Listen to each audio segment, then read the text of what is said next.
اول ما عرفوا ان انا هعمله على الغدا مرضوش بقى يتغدوا خالص وقالوا لي اعملي لنا اي حاجه تانية غيره، احنا عمرنا ما هناكل ده. قلت لهم استنوا بس عليا، ده طلع غالي مش رخيص خالص زي ما انتوا فاكرين، وكمان هعمله لكم بطريقه جميله جدا هتعجبكم جدا وهتخلوكوا بقى تخلصوه على طول وكمان في نفس الوقت. وكمان الأكلة دي مشهورة جدا في الشتاء، وكمان أي بيت مصري لازم يعملها أول بقى ما الدنيا تمطر، لأنها بتدفي جدا وكمان اقتصادية وعلى قد الإيد وطعمها بيبقى جميل. قالولي برضو لا احنا مش عايزين ناكلها، قلتلهم بس استنوا هعملها لكم بقى كمان بطريقة جديدة جدا. بس ياريت في البداية كده ما تنسوش بقى اللايك وكمان الشير والمتابعة، وتعرفيني في الكومنتات من أي بلد بتشوفيني. يلا بقى نسمي الله ونصلي على النبي ونبدأ.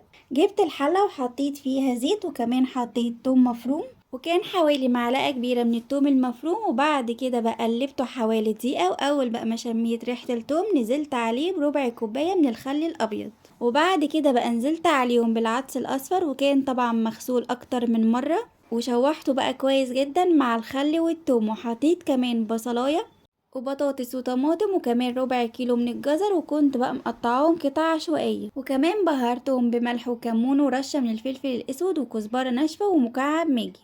والمكعب ماجي هنا اختياري، وممكن لو حابة تستغني عنه مفيش اي مشكلة، بس هو بقى بيدي طعم حلو جدا، بالذات بقى لو هنعمله بالطريقة دي وهنسويه بالمية. وقلبتهم بقى كويس جدا مع بعض، وبعد كده بقى حطيت لتر من المية، وممكن كمان نحط نص لتر من المية والنص التاني من مرقة الدجاج او اللحم اللي هي طبعا الشوربة اللي بتيجي من سلق الدجاج او اللحم.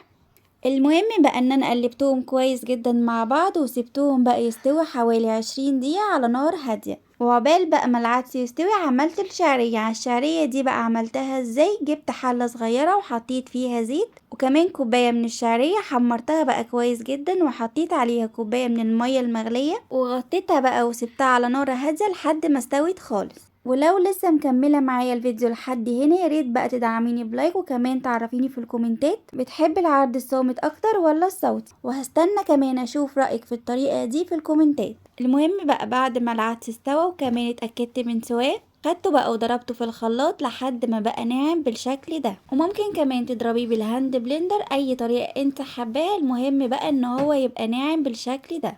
وبعد ما ضربته كويس جدا رجعته بقى في الحلة تاني وحطيت عليه كمان الشعرية بعد ما استوت، وقلبتهم بقى كويس جدا مع بعض. وبعد كده بقى جبت العيش وحمصته، ان انا بقى قطعته قطع صغيرة وحطيته في الفرن لحد ما اتحمص معايا، وقدمت بقى كمان معايا بصل اخضر ودقوه بقى وعجبهم جدا. انتي كمان اعملي العدس بالطريقة دي وانا متأكدة ان هو يعجبك جدا.